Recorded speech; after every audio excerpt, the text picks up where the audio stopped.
Hello, Assalamu alaikum. This is Shania Chandra from Master Talk English Academy. Today our topic is about tense. Previous lecture আমরা বাংলায় tense কিভাবে চেনা যায় সেটা সম্পর্কে জেনেছি। আজকে আমরা শিখব ইংরেজিতে কিভাবে টেন্স চেনা যায় প্লাস কিভাবে টেন্সের গঠন সম্পর্কে জানা যায় আমরা সেটা জানব। তো আমরা জানি টেন্স প্রধানত তিন প্রকার, একটা হচ্ছে প্রেজেন্ট, একটা হচ্ছে পাস্ট, আর একটা হচ্ছে ফিউচার। তো প্রত্যেকটা টেন্সেরই আলাদা চারটা করে অংশ আছে, যেমন continuous, perfect, perfect continuous, indefinite, present continuous, present perfect, present perfect continuous, present indefinite. এরকম এটারও চারটা আছে, এটারও চারটা আছে। Total 3 into 4 = 12। টেন্স হচ্ছে 12 প্রকার আমরা যদি অন্যভাবে হিসাব করি। তো আজকে আমরা শিখব শুধু কন্টিনিউয়াস। কন্টিনিউয়াসের তিনটা, একটা হচ্ছে প্রেজেন্ট কন্টিনিউয়াস, একটা হচ্ছে পাস্ট কন্টিনিউয়াস, আর একটা হচ্ছে ফিউচার কন্টিনিউয়াস। আমরা এটা শিখব আজকে, প্রেজেন্ট কন্টিনিউয়াস, পাস্ট, ফিউচার, তিনটা শিখব। আচ্ছা, এখানে একটা লাইন লিখছি, সেটা হচ্ছে কন্টিনিউয়াস মানে হচ্ছে চলমান। বাংলায় কোনো কিছু চলমান বুঝাইতেছে বা কাজটা রানিং চলতেছে এরকম যদি কিছু বোঝায় সেটাকে আমরা কন্টিনিউয়াস বলবো। আর ইংলিশে সব সময় মেইন ভার্বের সাথে এন্ড থাকবে। কন্টিনিউয়াস মানে মেইন ভার্বের সাথে এন্ড, এটা আমাদের খেয়াল রাখতে হবে। মেইন ভার্বের সঙ্গে আইএনজি, এটা আমাদের 3 স্টার। এটা মানে হচ্ছে কন্টিনিউয়াস। আচ্ছা, তো কন্টিনিউয়াস এখানেও আছে, এখানেও আছে, এখানেও আছে। হ্যাঁ, তো আমরা এখানে প্রত্যেকটার সাথেই ভার্বের সঙ্গে আইএনজি, ভার্বের সঙ্গে আইএনজি, ভার্বের সঙ্গে আইএনজি। এটা কিন্তু মেইন ভার্বের জন্য, এই যে মেইন ভার্ব, এটাকে শর্ট করে ভার্বের সঙ্গে ING. Continuous, continuous, continuous, ING, ING, ING, শেষ। এখন আসো প্রেজেন্ট, পাস্ট, ফিউচার। আমরা প্রেজেন্ট প্রত্যেক টেন্স একটা সেন্টেন্সে subject plus auxiliary verb plus main verb plus object. তো আমরা মেইন ভার্ব তো দিয়ে দিয়েছি প্রত্যেকটা, এখন অক্সিলারি ভার্ব আমাদের ব্যবহার করতে হবে। তো সেই ক্ষেত্রে প্রেজেন্ট কন্টিনিউয়াস যদি হয় সেই ক্ষেত্রে আমরা এম অথবা আর অথবা এম ইজ অথবা আর ইউজ করব। আর সাবজেক্ট শুরুতে, অবজেক্ট লাস্টে থাকবে। এটা সকল টেন্সের ক্ষেত্রে সাবজেক্ট অবজেক্ট থাকে, আমরা ওই দিকে যাব না। আমরা শুধু মেইন ভার্বের যে পরিবর্তন আমরা সেইটা নিয়ে চিন্তা করব।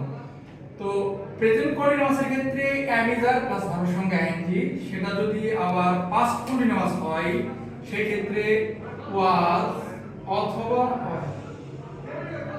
সেটা যদি ফিউচার কন্টিনিউয়াস হয় উইল বি। একটা ছোট্ট করে মনে রাখার জন্য, এম ইজ আর এর পাস্ট ফর্মটাই হচ্ছে ওয়াজ ওয়ার, আর এম ইজ আর এবং ওয়াজ ওয়ার এগুলোকে বলা হয় বি ভার্ব, যার কারণে এখানে বি বসছে, এই যে B. Will, will normally future tense যেখানে আছে সেখানে উইল থাকবে, হয়তো বা হ্যাভ থাকবে বা বি থাকবে, এরকম কিছু থাকবে, কিন্তু নরমালি ফিউচারে উইল থাকবে। তো প্রেজেন্ট, পাস্ট, ফিউচার এই তিনটা কন্টিনিউয়াস টেন্সের আমি একটা एग्जांपल দিই, যেমন আই অ্যাম ইটিং রাইস, আমি ভাত খাইতেছি। I was eating rice, I will be eating rice. আচ্ছা, এখানে একটা জিনিস, প্রেজেন্ট কন্টিনিউয়াসের ক্ষেত্রে অক্সিলারি ভার্ব হিসেবে বসবে am is are, main verb হিসেবে বসবে আইএনজি। এই যে এম ইজ আর, এখানে এম আছে, কেন এম আছে? কারণ আই এর পরে এম বসে। মেইন ভার্বের সঙ্গে আইএনজি, মেইন ভার্বের সঙ্গে আইএনজি। ইট হচ্ছে মেইন ভার্ব, ইট প্লাস আইএনজি। তো কন্টিনিউয়াস যেখানে সেখানে মেইন ভার্বের সঙ্গে আইএনজি থাকবে, এখানেও আইএনজি, এখানেও আইএনজি। কন্টিনিউয়াস মানে আইএনজি, এই যে আইএনজি, আইএনজি, আইএনজি, মেইন ভার্বের সঙ্গে আইএনজি। সেটা যদি প্রেজেন্ট হয় এম ইজ আর, সেটা যদি পাস্ট হয় ওয়াজ ওয়ার, সেটা যদি ফিউচার হয় উইল বি, উইল বি, শেষ। এটা হচ্ছে আমাদের টেন্স। আচ্ছা, এখন আমরা চলে যাব পারফেক্ট। আমরা কন্টিনিউয়াস শেষ, এখন আমরা চলে আসবো পারফেক্টে। এটা আমাদের শেষ, এখন আমরা চলে আসবো পারফেক্টে। তো perfect, present perfect, past perfect, future perfect. এই যে present perfect, past perfect, future perfect. আচ্ছা, আমি এখানে একটা ছোট করে একটা জিনিস লিখে দিয়েছি, এটা হচ্ছে পারফেক্ট মানে মেইন ভার্বের পাস্ট পার্টিসিপল ফর্ম বা ভার্বের 3 নাম্বার ফর্ম, যেমন ইট, এট, ইটেন, ইটেন 3 নাম্বার ফর্ম। আচ্ছা, তো পারফেক্ট মানেই ভার্বের থ্রি, পারফেক্ট মানেই ভার্বের থ্রি, ভার্বের থ্রি, ভার্বের থ্রি কন্টিনিউয়াসের মধ্যে আইডি আইডি।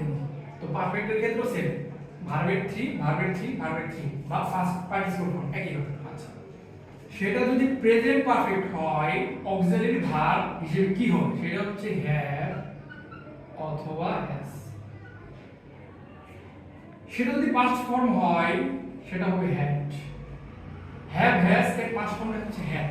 আচ্ছা, এখন যদি সেটা ফিউচার পারফেক্ট হয় সেক্ষেত্রে অক্সিলারি ভার্ব হিসেবে হবে হচ্ছে will, will have, will have plus verb three. এখানে present perfect, past perfect, future perfect টেন্সের একটা কমন জিনিস সেটা হচ্ছে ভার্বের 3 নাম্বার ফর্ম। আমি এখানে ছোট্ট করে লিখে দিয়েছি। আর চেঞ্জ হয় শুধু অক্সিলারি ভার্ব। কন্টিনিউয়াসের ক্ষেত্রে same, am is are, was were, will be। আচ্ছা, এবার একটা एग्जांपल চলে যায়, যেমন আই রাইস, এখানে ইট বসবে। আচ্ছা, ইট বসবে, আমি ভাত খাই, নরমাল ইট। তো এটাকে আমরা প্রেজেন্ট পারফেক্ট টেন্সের গঠন অনুসারে যদি সাজাই সেই ক্ষেত্রে আমি কি বলছি? প্রথমে ভার্বের থ্রি। তো ইট এর ভার্বের তিন নাম্বার ফর্ম হচ্ছে ইটেন, ইটেন। ঠিক আছে, সেটা যদি প্রেজেন্ট পারফেক্ট হয় সেটা ক্ষেত্রে হবে হ্যাভ অথবা হ্যাজ। তো আই এর পরে নরমালি হ্যাভ হয়, সেই ক্ষেত্রে আমরা হ্যাভ বসাবো। তো আই হ্যাভ ইটেন রাইস, এটাকে বলা হয় প্রেজেন্ট পারফেক্ট টেন্স। এখন যদি পাস্ট পারফেক্ট টেন্স হয় কি হবে? আই রাইস, কি হবে? ইট, ইটেন। পাস্টের জন্য কি? Had, had. এখন চলে যাই ফিউচার পারফেক্ট। পারফেক্ট মানে ভার্বের থ্রি, চলে যাই ভার্বের থ্রি হচ্ছে ইটেন। সেটা যদি ফিউচার পারফেক্ট হয় সেক্ষেত্রে উইল হ্যাভ, সেটা হচ্ছে উইল হ্যাভ ইটেন রাইস। এই হচ্ছে আমাদের perfect, present perfect, past perfect, future perfect. Perfect মানে ভার্বের থ্রি, এই যে ভার্বের থ্রি। সেটা যদি প্রেজেন্ট পারফেক্ট হয় হ্যাভ, পাস্ট পারফেক্ট হয় হ্যাড, ফিউচার পারফেক্ট হয় উইল হ্যাভ। এটা হচ্ছে পারফেক্ট। ওকে, এখন আমরা শিখব হচ্ছে পারফেক্ট কন্টিনিউয়াস। আমাদের এই দুটো শেষ, এখন আমরা শিখব পারফেক্ট কন্টিনিউয়াস। আচ্ছা, পারফেক্ট কন্টিনিউয়াসের ক্ষেত্রে যেহেতু এখানে কন্টিনিউয়াস আছে তার মানে ভার্বের সঙ্গে আইএনজি একটা বিষয় আছে। তো যেহেতু কন্টিনিউয়াস আমরা এই টেন্সের ক্ষেত্রে মেইন ভার্বের সঙ্গে আইএনজি ইউজ করব, মেইন ভার্বের সঙ্গে। আর এখানে পারফেক্ট বলছে, তো যেহেতু পারফেক্ট সেক্ষেত্রে আমাদের অক্সিলারি যে ভার্বগুলো আছে, অক্সিলারি ভার্বের কিছু পরিবর্তন আসবে। আচ্ছা, সেটা কি পরিবর্তন? আচ্ছা, যেহেতু প্রেজেন্ট পারফেক্ট কন্টিনিউয়াস, যেহেতু কন্টিনিউয়াস আমরা মেইন ভার্বের সঙ্গে আইএনজি দিয়ে দিছি, আইএনজি। ঠিক আছে, কন্টিনিউয়াসের জন্য। এখন পারফেক্টের জন্য কি হবে? পারফেক্টের জন্য হচ্ছে আমরা পারফেক্টের গঠন জানি, সেটা হচ্ছে হ্যাভ অথবা হ্যাজ বিন।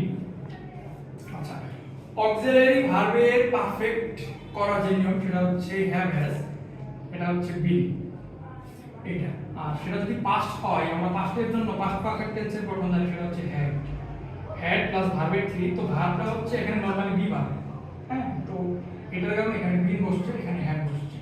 আচ্ছা, এখন চলে যাবো ফিউচার। ফিউচার মানে এখানে একটা উইল, উইলের একটা বিষয় থাকবে। আচ্ছা, যেহেতু এটা ফিউচার পারফেক্ট টেন্স সেখানে হবে উইল হ্যাভ বিন। আচ্ছা, এখানে কমন কোন জিনিসগুলো? এখানে কমন জিনিস হচ্ছে কন্টিনিউয়াস কমন, এই জন্য ভার্বের সঙ্গে আইএনজি কমন, সহজ হিসাব। এখানে পারফেক্ট আছে তার মানে ভার্বের থ্রির একটা বিষয় আছে, এই যে ভার্বের থ্রি বিন বিন বিন, ওকে, তার মানে কমন পেয়েছে। যেহেতু প্রেজেন্ট পাস্ট ফিউচার তিনটাই আলাদা, এই জন্য আমরা হ্যাভ এস আলাদা, হ্যাড আলাদা, উইল আলাদা। নরমালি টিপস হিসেবে ধরা যায় এটা। এখন প্রেজেন্টের জন্য হ্যাভ হ্যাজ বিন প্লাস ভার্বের সঙ্গে আইএনজি, পাস্টের ক্ষেত্রে হ্যাড বিন প্লাস ভার্বের সঙ্গে আইএনজি, ফিউচার পারফেক্ট কন্টিনিউয়াসের জন্য উইল হ্যাভ বিন ভার্বের সঙ্গে আইএনজি। এর ধরো एग्जांपल দিই, আই রাইস, ওকে। এখন আসি আই রাইস, এখন এখানে কি করবে? ইট, আই ইট রাইস। এখন সেটাকে আমরা প্রেজেন্ট পারফেক্ট কন্টিনিউয়াস টেন্সের গঠনটা এটাকে আমরা দিব। সেই ক্ষেত্রে কি আসবে হ্যাভ অথবা হ্যাজ। আচ্ছা আই এর পরে কি বসে হ্যাভ বসে, আই হ্যাভ। এরপরে বিন, আই হ্যাভ বিন। এখানে ইট বসবে, কিন্তু এটার সঙ্গে কি বসবে মেইন ভার্বের সঙ্গে আইএনজি। এই যে মেইন ভার্বের সঙ্গে ING, I have been eating rice. আর একটা বিষয় সেটা হচ্ছে পারফেক্ট কন্টিনিউয়াস টেন্স মানে হচ্ছে একটা সময় ধরে একটা সময় উল্লেখ থাকে। হ্যাঁ, তো একটা সময় দিয়ে বেসিক্যালি এখানে আমাদের বইয়ে যেটা উল্লেখ করে সেটা হচ্ছে সিন্স অথবা ফর। সিন্স অথবা ফর 2 আওয়ার্স, সে 2 ঘন্টা যাবত ভাত খেয়েছে। ধরে অথবা যাবত থাকলে সেখানে সিন্স হয়, আর বাকি সব ক্ষেত্রে ফর হয়। মানে নির্দিষ্ট সময় আর একটা হচ্ছে অনির্দিষ্ট সময়, এই দুটো একটু চেঞ্জের কারণে একটা জায়গায় সিন্স বসে আর একটা জায়গায় ফর বসে। আচ্ছা এখন পাস্ট পারফেক্ট টেন্সের গঠনটা দিব। I eat rice. আচ্ছা আমরা জানি হ্যাড বিন ভার্বের সঙ্গে আইএনজি, ইট এখানে ভার্ব, আমরা এটার সঙ্গে আইএনজি দিব, এখানে হ্যাড বিনটা ইউজ করব। আচ্ছা এখন আরেকটা জিনিস সেটা হচ্ছে ইটিং রাইস। আচ্ছা ইটিং কেন দিলাম, কারণ মেইন ভার্বের সঙ্গে আইএনজি। তো যেটা যেহেতু এটা ফিউচার পারফেক্ট কন্টিনিউয়াস টেন্স, এই ক্ষেত্রে আমরা উইল হ্যাভ বিন ইউজ করব, উইল হ্যাভ বিন ইউজ করব। ঠিক আছে, এইগুলো হচ্ছে আমাদের টেন্সের বিষয়। নরমালি পারফেক্ট কন্টিনিউয়াসের ক্ষেত্রে আমরা যদি বাংলায় উদাহরণ দিই সেক্ষেত্রে হচ্ছে আমি 2 ঘন্টা যাবত ভাত খাইতেছি। I have been eating rice for 2 hours। এই যে have been eating rice, এই যে পরিবর্তনটা, এইটা দিকে আমরা একটু ফোকাস করব। eating eating eating eating common জিনিস পাইছি, কারণ কি, কারণ এখানে কন্টিনিউয়াস আছে। এরপর পারফেক্ট আছে, পারফেক্ট মানে ভার্বের 3 একটা বিষয় আছে। ভার্বের 3 কি, এই যে বিন বিন, আর একটা হচ্ছে এখানে বিন, একটা হচ্ছে বিন। সেটা প্রেজেন্ট হলে একটা হবে, পাস্ট হলে আরেকটা হবে, ফিউচার হলে আরেকটা হবে। সেটা যদি প্রেজেন্ট পারফেক্ট কন্টিনিউয়াস টেন্স হয় আমরা ইউজ করব হ্যাভ অথবা হ্যাজ, এই যে হ্যাভ অথবা হ্যাজ। যদি পাস্ট হয় আমরা ইউজ করব হ্যাভ, যদি ফিউচার হয় ইউজ করব উইল হ্যাভ। ওকে, আমাদের কন্টিনিউয়াস পারফেক্ট কন্টিনিউয়াস এগুলো শেষ। এখন আমরা শিখব ইনডিফিনিট। ইনডিফিনিটের 3টা অংশ, একটা হচ্ছে future, past, present. Present indefinite, past indefinite, future indefinite. আচ্ছা এখন প্রেজেন্ট ইনডিফিনিট শিখব। সেটা হচ্ছে আমরা নরমালি জানি সাবজেক্ট, একটা সেন্টেন্স গঠনের সময় সাবজেক্ট থাকে, ভার্ব থাকে, আর একটা হচ্ছে অবজেক্ট থাকে, এটা আমরা জানি। এইটাই হচ্ছে প্রেজেন্ট ইনডিফিনিট। সেক্ষেত্রে ভার্বের 1 থাকবে। হ্যাঁ, ভার্বের 1 থাকবে। যদি ভার্বের 1 থাকে, সাথে যদি কোনো অক্সিলারি ভার্ব না থাকে অ্যাফারমেটিভের ক্ষেত্রে, সেই ক্ষেত্রে আমাদের এটা হবে প্রেজেন্ট ইনডিফিনিট টেন্স। এইটারও অক্সিলারি ভার্ব আছে, কিন্তু নরমালি নেগেটিভ অথবা ইনডাইরেক্ট করার সময় ওটা চলে আসে। সেটা কি, সেটা হচ্ছে ডু অথবা ডাস, ডু অথবা ডাস। আমরা যদি নেগেটিভ করি সেই ক্ষেত্রে অক্সিলারি ভার্ব ডু অথবা ডাস চলে আসে। আরেকটা বিষয় হচ্ছে অ্যাফারমেটিভের ক্ষেত্রে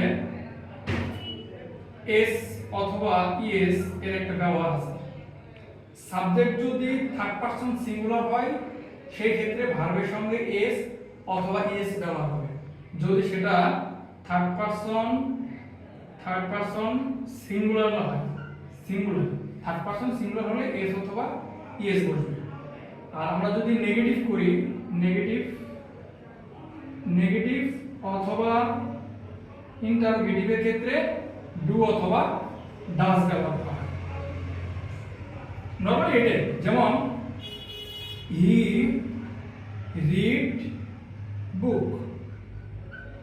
আচ্ছা হি রিড বুক ভার্বের 1 রিড, বাট বিষয়টা হচ্ছে যদি থার্ড পারসন সিঙ্গুলার হয়, হি একটা থার্ড পারসন আবার সিঙ্গুলার, যার কারণে ভার্বের সঙ্গে এস অথবা ইএস যুক্ত হবে। S, he reads. আবার আমি বলছি নেগেটিভ অথবা ইন্টারোগেটিভ করলে ডু অথবা ডাস ব্যবহার করা হয়। যেমন আমরা যদি এই সেন্টেন্সটাকে যদি নেগেটিভ করি, আমরা যদি একটু খেয়াল করি, হি রিডস বুক, এটাকে আমরা নেগেটিভ করব। হি, আমরা জানি নেগেটিভ করার জন্য নট ব্যবহার করা হয়। আচ্ছা নট দিলাম। এরপরে রিড বুক। কিন্তু প্রেজেন্ট ইনডিফিনিটের ক্ষেত্রে নেগেটিভ করার সময় একটা জিনিস খেয়াল করতে হবে, ডু অথবা ডাজ বসবে। তো কেমনে বসবে একটু খেয়াল করি।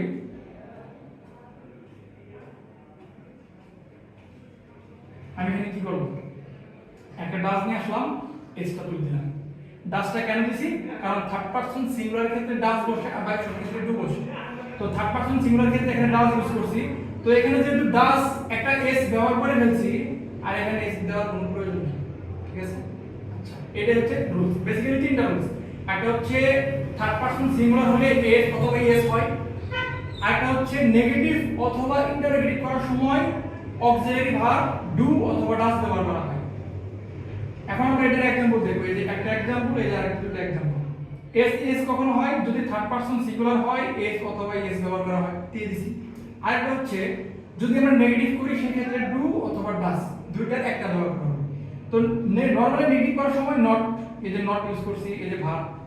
তো মেইন ভার্বের আগে একটা অক্সিলারি ভার্ব বসে, সেটা কি, সেটা হচ্ছে ডু অথবা ডাজ। আমরা এখানে কোনটা ইউজ করলাম, ডাজ। কেন ইউজ করলাম, ডাজটাই কেন ইউজ করলাম, কারণ এখানে হি থার্ড পারসন সিঙ্গুলার নাম আসে। তো এখানে যেহেতু ডাজ ইউজ করে ফেলছি, এখানে আর এই যে এক্সট্রা এস এখানে আর দেওয়ার কোনো প্রয়োজন নেই, ঠিক আছে। এখন আমরা পাস্ট ইনডিফিনিট শিখবো, সেটা হচ্ছে যেহেতু এটা একটু ব্যতিক্রম, মানে ওই নরমাল ওইরকম না, ইনডিফিনিট বলে এরকম একটা কমন জিনিস ওরকম পাওয়া যায় না। তো পাস্ট ইনডিফিনিটের ক্ষেত্রে আমরা যে বিষয়টা খেয়াল করবো সেটা হচ্ছে ভার্বের টু, মানে ভার্বের নরমালি পাস্ট ফর্ম ভার্বের টু, আর সাবজেক্ট নরমালি যা থাকে তাই অবজেক্ট। তো এটা একটা অক্সিলারি ভার্ব আছে, সেটা হচ্ছে ডিড। প্রেজেন্ট ইনডিফিনিটে যেমন ডু অথবা ডাজ, এইরকম পাস্ট ইনডিফিনিটের ক্ষেত্রে ডিড। এটা কখন লাগে, যখন আমরা নেগেটিভ করব, যখন আমরা ইন্টারোগেটিভ করব তখন আমাদের ডিড লাগবে। যেমন আমরা একটা নরমাল সেন্টেন্স লিখি, হি এট রাইস, সে ভাত খেলো বা খেয়েছিল। হি এট রাইস, এই যে এট, ইট এট ভার্বের দুই নাম্বার ফর্ম। আচ্ছা, এখন এটাকে আমরা নেগেটিভ করব। তো নেগেটিভ আমরা নরমালি কেমনে করি, হি নেগেটিভের নট, আচ্ছা রাইস। আমি বলছি নেগেটিভ করার সময় ডিড লাগে, আমরা ডিডটা ইউজ করলাম। কই ইউজ করলাম একটু খেয়াল করি, ডিডটা ইউজ করলাম। এখন ইট, এখানে ভার্বের টু, কিন্তু নেগেটিভ করার সময় ভার্বের ওয়ান হয়ে যাবে। কেন, কারণ ডিড অলরেডি ভার্বের টু, কারণ একই সাথে দুটো ভার্বের টু ফর্ম বসাটা একটু কেমন না। তো ওই হিসাবে এখানে ইট বসবে। আমরা যখনই ডিড বাক্য ইউজ করলাম তখন আর মেইন ভার্বের দুই নাম্বার ফর্ম নাই। এই যে মেইন ভার্বের সঙ্গে যে মেইন ভার্বের যে ভার্বের টুটা নেগেটিভ করার সময় এই অ্যাট আর অ্যাট থাকবে না, সেটা ইট হয়ে যাবে, মানে ভার্বের ওয়ান হয়ে যাবে, যে ভার্বের ভি ওয়ান হয়ে যাবে। আচ্ছা, আমরা যদি নেগেটিভ ইন্টারোগেটিভ করি সেম, আমরা ডিডটা সামনে নিয়ে চলে আসবো, বাট ইট ইডি থাকবে। শুধুমাত্র এটা অ্যাফারমেটিভের ক্ষেত্রে, অ্যাফারমেটিভের ক্ষেত্রে আমরা ভার্বের টু ইউজ করব, বাট নেগেটিভ করলে আমরা ভার্বের ওয়ান ইউজ করব, সাথে ডিড ইউজ করব। ওকে, আচ্ছা আমরা ফিউচার চলে যাই। ফিউচারটা আরো সহজ। ফিউচারটা হচ্ছে সাবজেক্ট প্লাস উইল প্লাস ভার্বের ওয়ান প্লাস অবজেক্ট, একদম সহজ।